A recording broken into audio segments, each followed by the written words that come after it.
Hope everyone enjoyed that little pause in the proceedings here. Stephanie, you came in before Yes. talking about the per line, the move to the per line fee.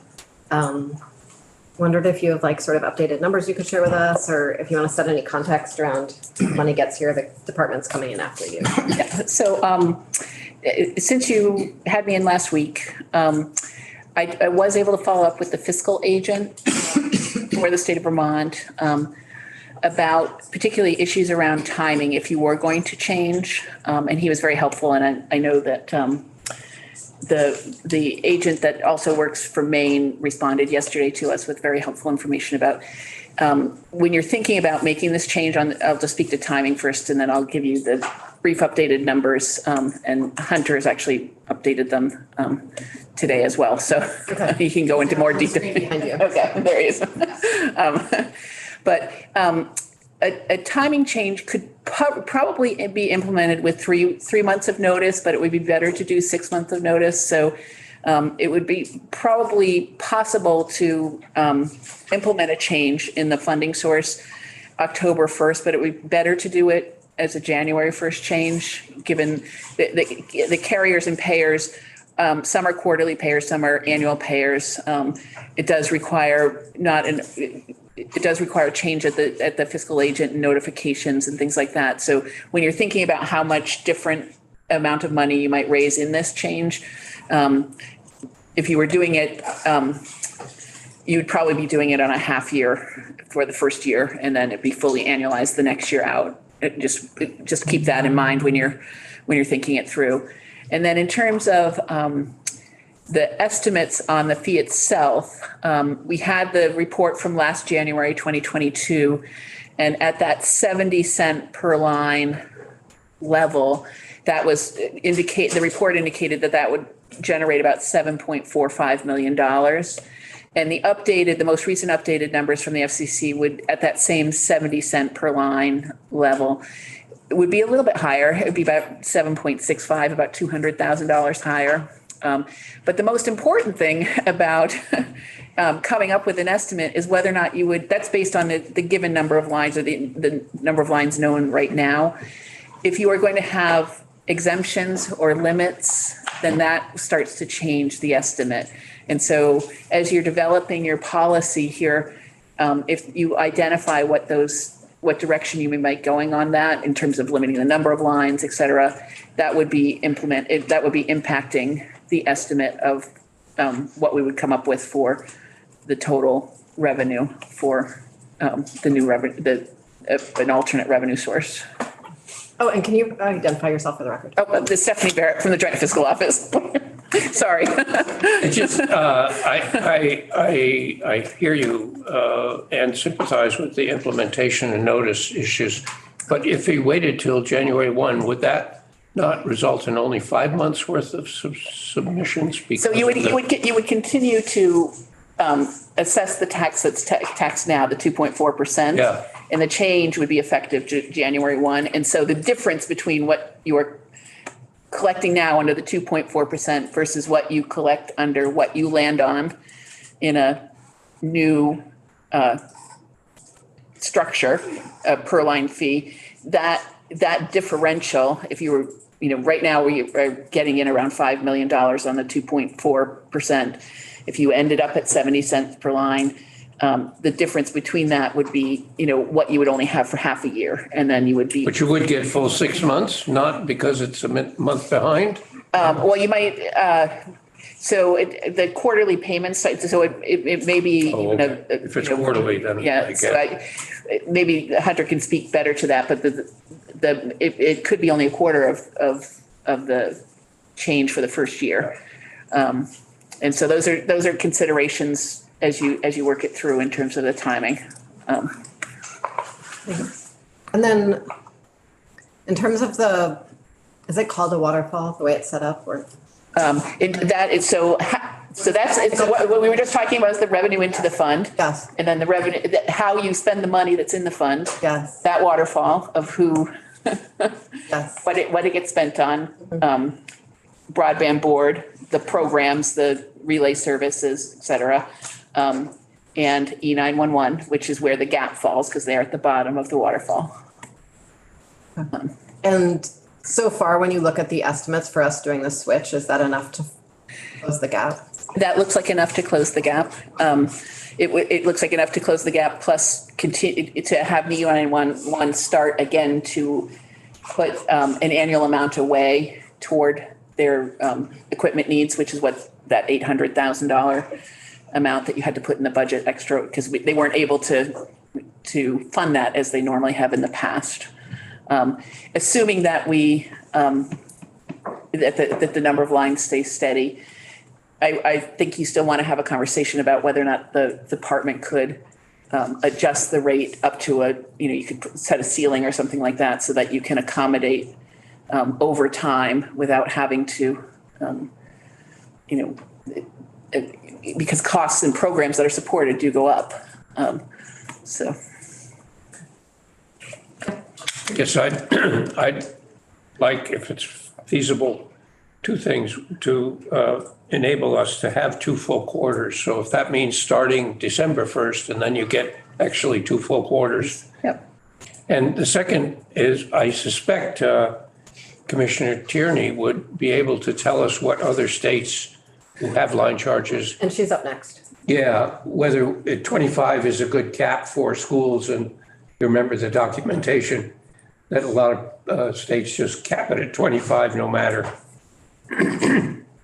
Governments, banks, multi-line kind of service providers. Do you have any thoughts on that? I don't. I think we just would develop the estimate based on what you are giving us for policy guidelines. I don't. Okay, thank you. Sure. Really appreciate it. Thanks. Commissioner Tierney?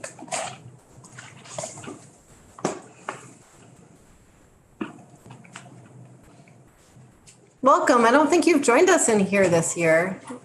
I am avoiding physical appearances. I have a family situation. Oh. So that's why I've been very cautious, and I can't tell you how much I have appreciated the accommodation from the legislature, because I know this is not ideal. Oh, it's And- perfectly fine. We're happy to have you here, either virtual or in person, whichever works for you. But yeah, Our but staff comes in virtually sometimes even. It's totally fine. We're glad that you're here. well, 2 things. One, when you're following Stephanie Barrett, who was there in person, it's a disaster. And secondly, since telecommunications is part of the department's portfolio, I'm a very strong proponent of the remote technology use as a way of addressing climate change. I'm very serious about that. So I commend people for making the jump. But with that said, I always enjoy meeting people, you folks in person, and the energy is different in the room. So here we are, we'll make do.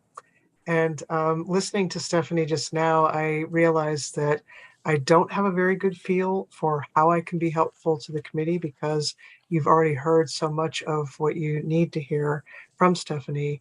But let me begin by introducing Hunter Thompson, who is our new telecommunications director at the department.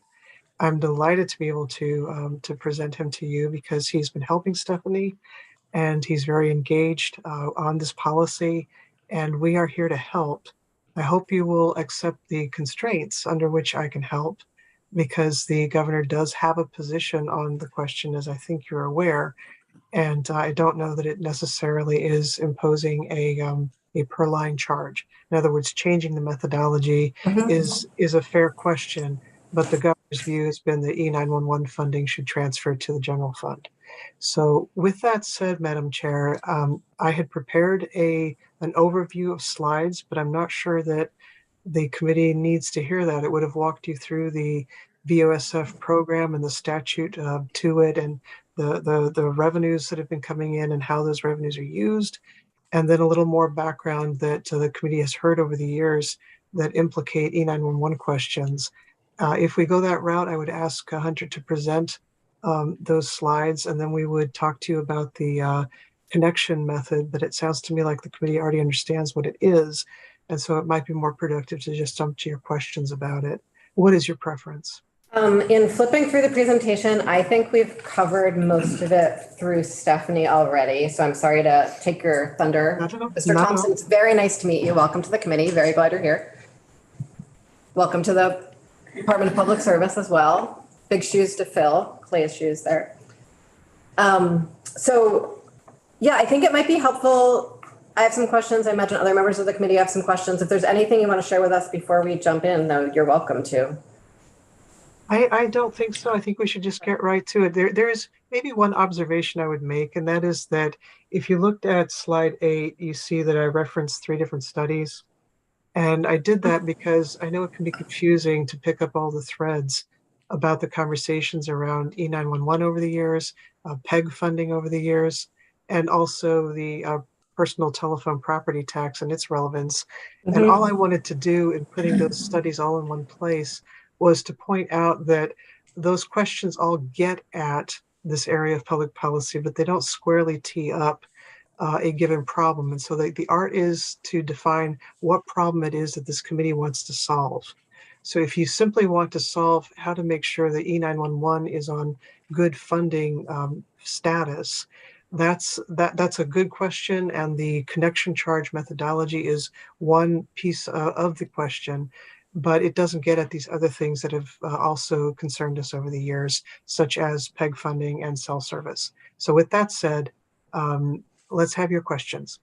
I have nothing more. To answer that, given that it really is remarkable how interwoven, I think that the problems to be solved here have been avoided by many previous legislatures because they are so intertwined. And so we're attempting to pull them apart a little bit to solve them.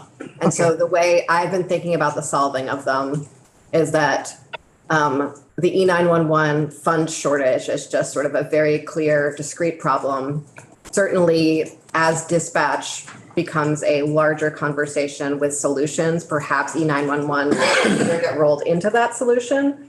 But in the meantime, let's, not throw out the baby with the bathwater there and solve that. It does seem like there are, and Representative Sims has raised this a few times, that, there are, as has Representative Sibilia actually, there are sort of the long-standing problems around how rational or irrational some of the wider pieces of telecom taxation are and poll fees and all of that. That seems like more difficult territory for us to step into, given the CUDs and not wanting to, mess up our own good work and your good work there. So I want to put that to the side for a little bit. PEG is a very important issue, but they don't actually have nexus to this. We're just really want to find funding for them because they do good work. And so hoping to tackle that as a separate category and a separate fund at some point, maybe with the Secretary of State's office. And I think those are all of the various sticky problems that have all somehow gotten clumped into the same hairball here. Very nicely put. Thank you. Okay. So with that, let's do some questions about this per line fee idea. My first question is, would this be doable for you all to implement, whether you want to do it or not? Well, perhaps, first off, you write and we implement.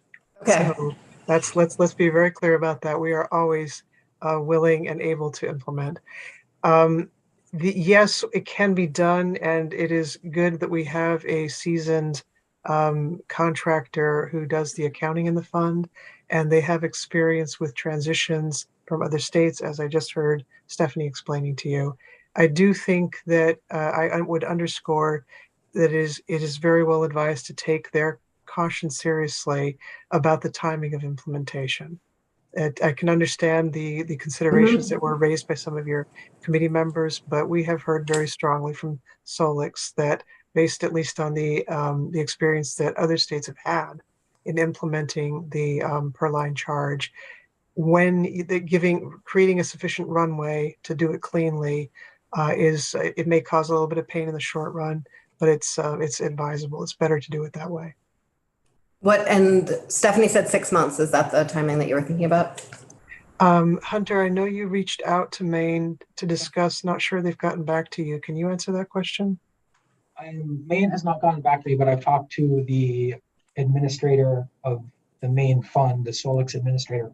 And one thing they did caution is that they recommended we try our hardest to make the change at the beginning of a fiscal year. So I want to make sure that that's recognized, that the fund administrator did put out that the change is most easily done within the start of a fiscal year. They said 6 months is enough of a runway. 9 is better because in addition to them needing to communicate with the telecoms, they also need to generate the methodology to collect the per line fee for Vermont. So they said their recommendation was 7/1/24 for Vermont when we had this loose conversation with them about switching to a per line charge.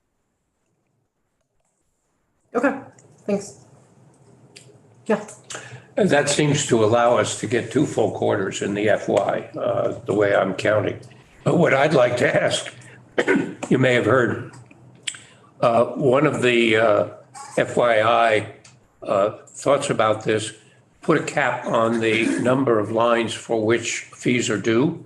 And I've seen a figure of 25, and that, of course, would be like for large office customers who may have 30 or 50 lines inside of a business with their own switching network. I'm wondering if you, maybe Hunter or June, have some other states' experience with that, having a cap so that it doesn't become very onerous for instance, a school or the courthouse or an outfit with its own internal switching system. I'll take a crack at that, and then Hunter, you jump in. I do not have off the top of my head an answer for that. It doesn't sound like it would be very difficult to be able to get you some information about that, whether it's by speaking with the contractor Solix or doing some research. Do you know anything that you could add to that, Hunter? I don't. I was going to echo that sentiment that off the top of my head, I'm unsure how that cap would be implemented. But again, we can reach out, and I've already reached out to Maine, to their public service department, to start the discussion. What I have seen in the literature around this is that the reasons you've cited are typically the way that the per line methodology is tailored, because there are other public policy considerations, protecting low income folks, for instance, or to the other extreme of it, not wanting to have a burdensome or terribly burdensome change for businesses. So it's not foreign to me at all that such caps are instituted. But your question is specifically what percentage or level it ought to be. And for that, I think we would want to get back to you on that. And my understanding is that, so one option is to put a cap. Another option is to just, and this is not my expertise, so please help me through this, that you count the lines in and the lines out differently.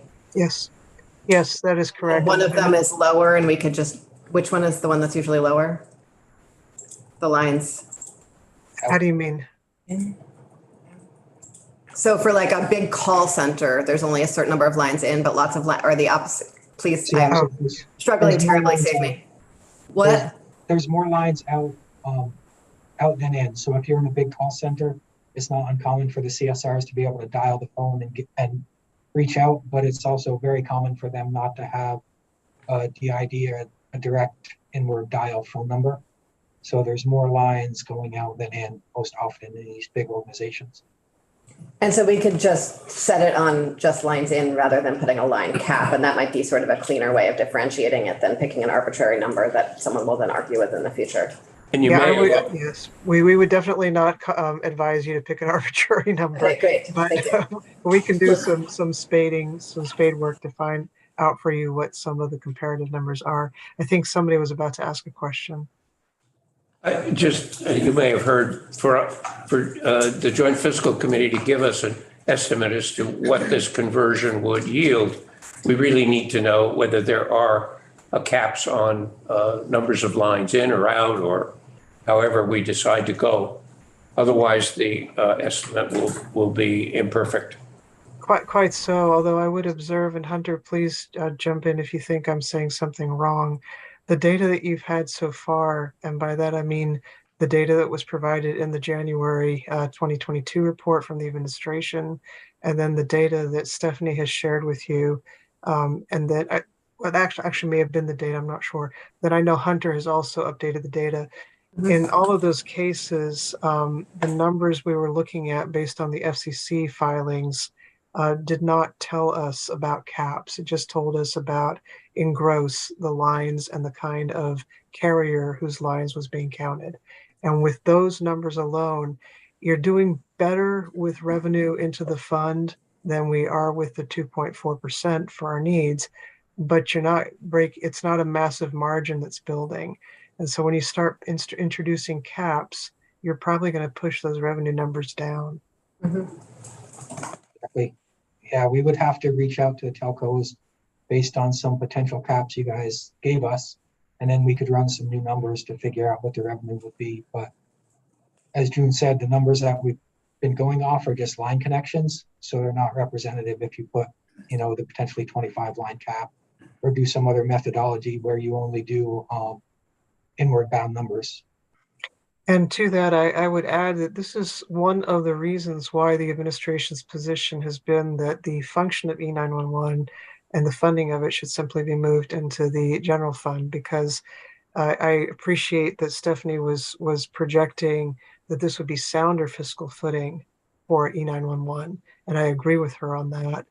I think the jury's out, though, on whether it is a long-term solution or a lengthier time solution. I think it buys us a few years, and then we're right back where we are today.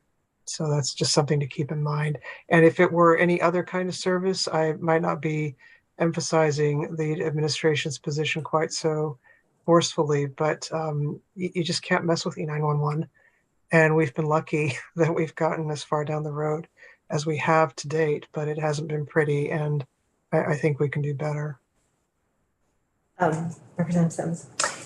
Can you just elaborate a little bit more about why you think we might be in the same position in the future? My understanding is that part of the reason that we're here is because as people have cut the cord and switched to, cell phones and other things, the percent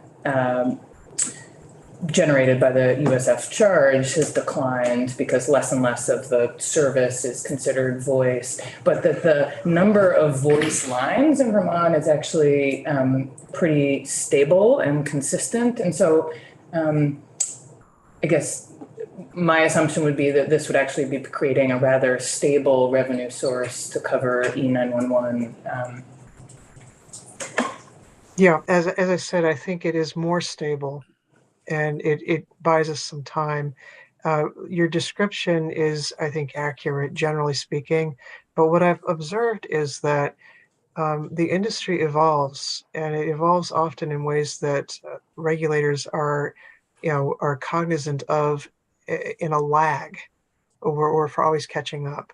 And so, for instance, the migration of voice from your traditional copper landline to VoIP or the like, it took folks a while to understand that that was happening, and then even longer to understand that there were implications for things like the VUSF charge that is assessed against a voice product.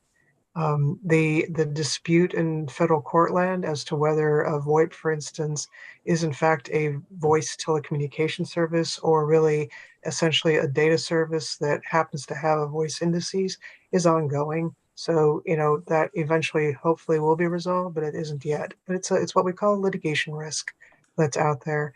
But perhaps more importantly, people's behaviors change. The need for E911 when you need it is absolute, right? But if the practice for communicating has become to text, for instance, as opposed to making a phone call with a voice, that is a material difference in terms of how much revenue is flowing to the VUSF. And the trends are very much for people to do communication via data services as opposed to voice services. So lines have stayed constant for quite some time. I think that's true. And in fact, we had a small Easter egg surprise here in the data that showed that lines have actually increased from, I think, 2019 to 2021. Query whether the pandemic had anything to do with that, but also query what is being done with the line. And the way we have funded VUSF to date has been to tax or to impose the charge, forgive me, I used the wrong word, to impose the charge on a line that carries voice services. But it is increasingly the case that these lines get used for something else. So I would be reluctant to say, and that something else isn't necessarily jurisdictional to the USF. So I would be reluctant to posit for long-term planning purposes that we can expect the number of lines to stay steady. I think it's better to get away from that kind of methodology and to instead look at the nature of the thing that you are trying to fund, which is an emergency service that has to be there and that really should not be at the mercy of fluctuations in the market, whether it's technology changes or behavior changes. I hope that answers your question. I really appreciate you saying that, because I think the role of this committee is to continue to sort of catch up with technology, catch up with, wealth, revenues, et cetera, and to make sure we're sort of shifting with that. And so while we might be slightly behind the curve here on moving from the voice, a charge on the voice to a charge on the line, that move creates more stable revenues, though it might not be enough long-term for USF. The decision whether E911 sits in a special fund or the general fund, that's a decision the appropriations committee can make. We just want to make sure there's enough money going into the grand ocean to fund everything, right? Yeah. And so we're modernizing this tiny little corner of the revenue picture, and then they can decide long-term if they want to put it into the great big stable pool or keep it in this little slice. I really appreciate that clarification. So if I get asked in appropriations, I will do my very best to say exactly the same thing there that I just said. and happily with YouTube, there's a better chance of my doing that. But with that said, given the acuity of the questions that your committee is asking, I am glad that I had an opportunity to give you that fuller picture of my thinking, because it really, for your purposes, what this comes down to is, do you want I'm not going to call it a stopgap, or maybe I should just for simplicity's sake, do you want a stopgap measure that's good, or do you want a long-term fix? And that's really the question. I appreciate that. Hunter, I think, or you said that there was an Easter egg in the data, so I'd be curious to hear. It sounds like per line fees are going, so we're having more lines. Is that a continuing trend, or was just a little bubble? So in the numbers I looked at, we saw an increase. I have to look at my other monitor again. A total of 26,000 line increase from the previous data. I believe it was 2019 data. So we went from 887,000 to 913,000 lines in total. But we continue to see the trend of wired lines dropping. We saw a 7,000 number drop in wired lines or landlines, and that was offset by larger increases of 16 and 17,000 in VoIP numbers and wireless numbers. So we continue to see more lines stood up, and we continue to see the trend that landlines are being decommissioned in favor of wireless services. And did you share that with us? And I have not pulled it up yet. I believe I sent it to Stephanie, but I would be happy to send it to you. Can you send it to Sorsha as well? Yeah, I will, absolutely. Thank you very much. I just don't retain numbers unless I see them visually. Yeah. Representative Anthony. Do I understand from what Hunter just said that the evolution of line use or multiplication is either stable or growing? And I guess that leads me to observe that while this may be, switching to a line charge may be a way station awaiting a fuller discussion when the dispatch issue is more clear, I wonder whether part of our discussion is revisiting the pecking order of the waterfall. Or do you think, Madam Chair, it's likely that E911 will simply come out and be removed from that mechanism eventually?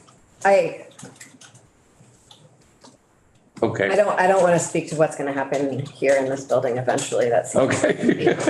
I think there's a constant conversation around whether or not special funds make sense or don't make sense. And there's this, the the unfortunate conversation of the biennium, which I did not want to be the conversation of the biennium, of whether or not we should backfill special funds with general fund dollars, or whether we should, make those funds stable with fees. I think like those are all, I was just reflecting on the Yes. pecking order. Yes. E91 is down to number 3, and so it becomes fait accompli in terms of. And I do think that the Environment and Energy Committee, I think that was the first time I've said it right this session. I do think that they're having a conversation around the organizations that are higher up the waterfall and whether or not they are best funded in that way. But anything else from the two of you, or anything else, any other questions you have for them? Okay. You'll never have me back again because I am that kid who just couldn't stay on topic, but to the point you just made.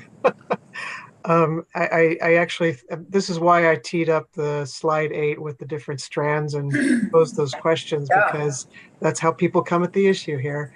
Some of the solution may also lie in that direction of reordering the priorities, because the Vermont Community Broadband Fund was singled out for priority at a time when all that federal funding that we now have didn't exist. Absolutely. And it might make more sense to redirect those dollars to E911. But I am out of my domain now because, Madam Chair, you've been very clear about what you plan to do here and don't do. And so I'm going to be quiet. Really appreciate you both coming in. Thank you very much. Pleasure. Thank you so much.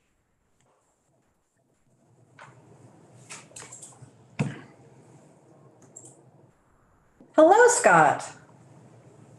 Hello, can you hear me? I can. It's so nice to see you. I see you at conferences and never actually in Vermont. It's good to see you in the committee. And unfortunately, I'm not there in person because I've had a COVID exposure. I would not have burned any fuel walking over from our office to the Capitol, but nonetheless, I felt it's better not to come over and expose any of you. So thank you for letting me testify remotely. For the record, my name is Scott Mackey, Leonine Public Affairs, and I do national tax policy work for the wireless industry, specifically AT&T, T-Mobile, US Cellular, and Verizon, all companies that have facilities in Vermont. I testified on this issue before the Energy and Technology Committee about a year ago, and so I'm going to just briefly touch on 4 of the points I made in that testimony. I'd like to talk about one other one that was raised by the committee. And then I also want to talk about the draft number 1.1 that you've been looking at, because it did address many of the issues that I raised in my testimony. So let me start out by saying that the wireless industry is never enthusiastic about new fees on our customer bills.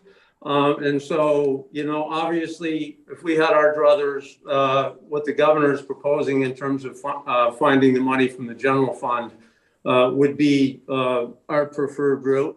However, we understand that the committee is looking at this issue and trying to make up the 1.3 million for 911 using the USF.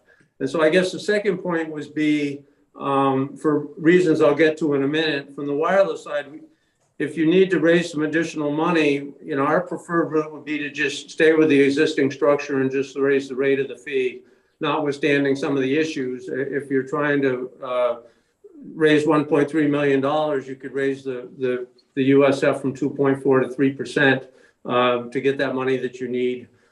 Having said that, though, the reason for that is obvious, because wireless consumers are going to bear the brunt of the switch, because we all know that most people with kids have family share plans, and the way the pricing structure works in the wireless industry, you pay more for the first line, and then the second, third, fourth, fifth subsequent lines, the price per line is a lot lower.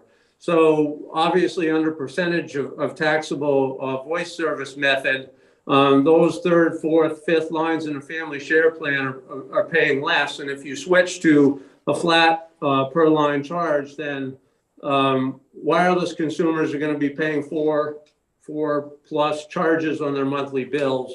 And that's going to mean that they're paying more of the overall pot.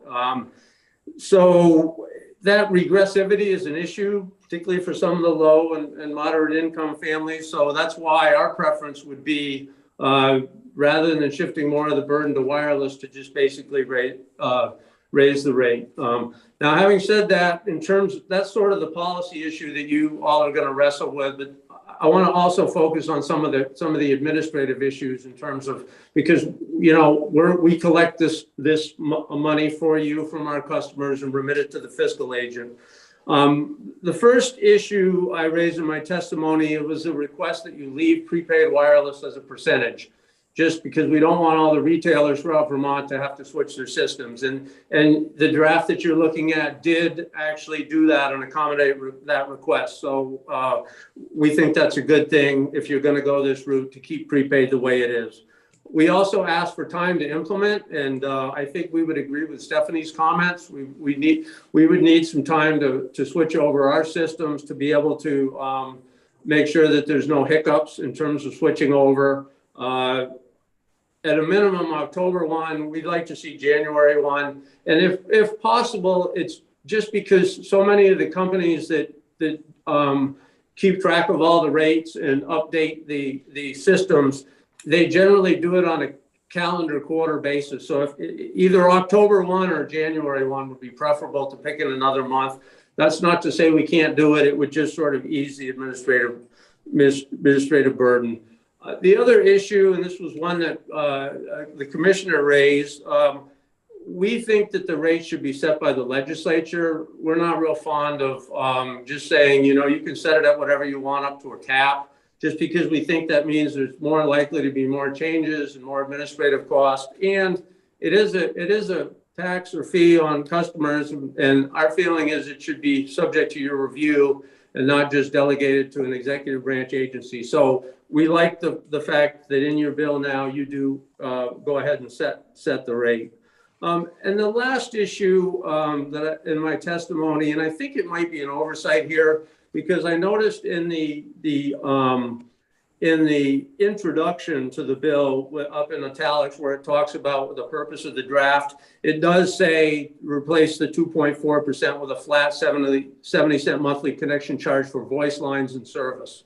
But the actual imposition language doesn't have the term voice. And I guess our suggestion would be, if you're going to go with that, is somewhere on line 20, you say 70 cents for each retail telecommunications voice line capable. Just because, in the wireless industry, there's so many new machine-to-machine applications. And we just want to make it clear that some of these, machine-to-machine devices, whether they're tracking, pallets on trucks and other types of devices where they're machine-to-machine communications using the internet, aren't inadvertently being swept in. And I think that's what's intended. Everything I've looked at from the fiscal office talks about it being imposed on voice lines. We would just suggest that addition to the language in the draft you're currently looking at. The last issue I wanted to raise was the one. Hey, Scott, before you go to the next one, can you just help me understand the unintended consequence, other lines that you're describing, just because I don't. Well, if it says. To understand the technology better. So there are technologies where a line is communicating with another line. There are no humans involved. Is that sort of the situation you're talking about? Yeah. So like stock trades happening, for instance, between computers? Yeah, and things like communications between like an ATM and a bank's network. I mean, those are kind of machine to machine. There's a line there. There's machine to machine. There's no voice. There's no ability to right now access the 911 system. But as we've talked about, we get to a situation where technology advances, and suddenly you can, you could conceivably access a 911 system with a machine-to-machine device, and I don't think that's anybody's intent. And the problem with that is many of these services are very low monthly fees, for some of these machine-to-machine services, if it's tracking freight or things like that. A 70-cent fee on thousands of these things where you're maybe only getting charged less than that per device. I don't think that's what you're intended. I don't think that's what the numbers that you're basing your estimates off include. And it would just really be just clarifying something that I think was already intended in the draft. Agreed. Thank you. I just wanted to make sure I understood what you were saying. The final thing I wanted to raise concerns your discussion about capping lines on for businesses, et cetera. I mean, so the problem with that, of course, is that the lower the cap, then the more you need to raise the fee if you're excluding a lot of lines and businesses, and then you end up with a situation where a family, you're saying, well, it's okay for a family of 5 to pay, but we don't want a business to pay more than 25. It just strikes me as a little bit unfair to say we're going to cap it so that we don't impose more than a certain number on businesses, but but we're going to do it for a family with 4 or 5 lines. So I guess I'm just trying to raise the trade-off between, if you set a very low cap and you still want to raise X, you might have to raise that 70 cents up higher, and then you're sort of, is that a fair way to do that? And maybe, as you discussed, maybe there are ways to look at the inbound versus outbound thing. This is a little bit out of my bailiwick because it's not really a wireless issue, but it does affect wireless consumers, because if you set that cap too low, take a bunch of lines out of the base, then you need to raise the fee on everyone else to raise a set number of dollars. So again, thanks for letting me testify remotely. I'm happy to answer any questions if I can, but those are just, I think the draft that you're looking at, if you choose to go with a flat per line amount, I think it addressed most of our concerns. Adding that voice in there would kind of address one more that I think was maybe unintended. Okay, thank you. Any questions from you? Thanks so much for joining us. I hope you feel better or don't get sick or whatever would be the. Thank you. You're welcome. Take care. Bye.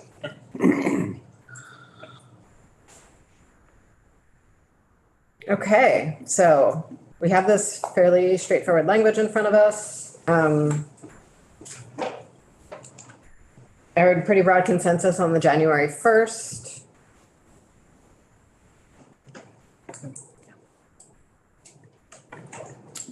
We need some updated estimates from Stephanie in a more official form.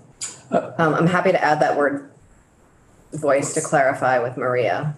I agree now with the testimony about just counting being real clear, that the line's in. Okay. And forget the cap. Okay. I'm convinced that would be unfair. Great. Any other thoughts? Offers to testify have been spread far and wide on this bill. I just want to be clear with everyone on that. He was representing basically anyone who's ever been asked to testify all in one big chunk. I thought his comment about,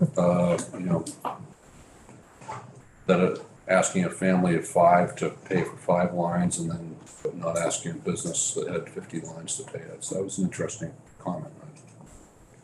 Wouldn't a business that had 50 lines pay the 50 lines?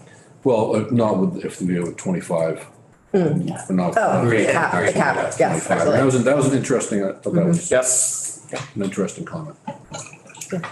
I would say, especially since, in my opinion, if a business makes an employee be available by phone to schedule or to do work, then that business should pay for the phone and not the employee. So, my hope would be we'd move toward more businesses paying for the phone for the employees who are required to have them to be able to work. So I don't know about a cap. And the kind of concerns me going forward if we were to move in the direction I think we should be moving for employees. No cap. Does anyone want a cap? Well, I have another idea, Love it. upside down, vis-a-vis what Carl just said. I wonder, I'm somewhat sympathetic for families with a bunch of lines. I wonder if the first 3 lines or something would be at a charge, and then there was no cap above that. And I just threw 3 out as a number. So the problem is that if we do it for families, then we also do it for businesses. Understood. Yeah. It was just a half an idea. Okay. Bring it up, just set it aside, Love that's it. fine. Okay. It's not obvious it would raise the kind of money we're talking about. I was thinking about that question. I would screw everything up, probably. Put it lightly. Yeah. Okay, good. Okay.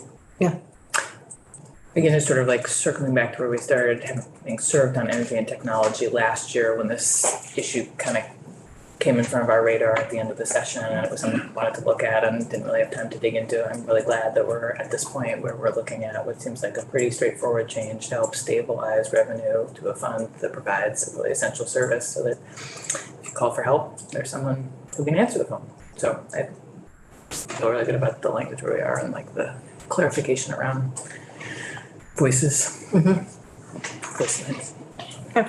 What about his comment about not charging machine to machine? That's, yes, that move to the, using the word voice. Baseline. Though I do find it sort of entertaining to imagine that like there would be some tiny fee attached to every single wire transfer happening anywhere on the globe, but that is not something we're tackling today, so. It was, Yeah, go ahead. well, I thought that was interesting too, that, you know, I mean, Fact, yeah. there's so much stuff that happens in that world, you know, the little handheld credit card machine and the point of sale machine and all those that are attached to do sort of financial transactions. But I mean, he's absolutely right that you can't really call, you can't access 911 through one of those, so. Let's see. Why, yeah. That was an interesting point too. I guess yeah, to that point, would want to add to what I said earlier. Really glad that we're doing what feels like a simple, straightforward fix to stabilize the fund while also hopefully teeing up a broader conversation. I mean, to June's point, the way that we communicate and what we get through wires and copper and fiber, and I mean, it is all changing so fast. And I think, it will take more time, but zooming back out and saying, what are all of the telecommunications fees and how they structured and how are we ensuring long-term stable revenue? Because, how you get movies today is so different than, how you doing all the card readers and all the things. It seems like we haven't really updated our tax policy around that. Sorry. Go ahead, Peter. It seems to me, even though a particular connection, and I'll avoid the word line, but a connection that at the moment is being used for two computers to talk to each other, still it exists with the capability of also carrying voice. And it seems to me that you want a broad definition of connection so that what's carried in that connection as it evolves doesn't cause us to go back and change the statute every whatever.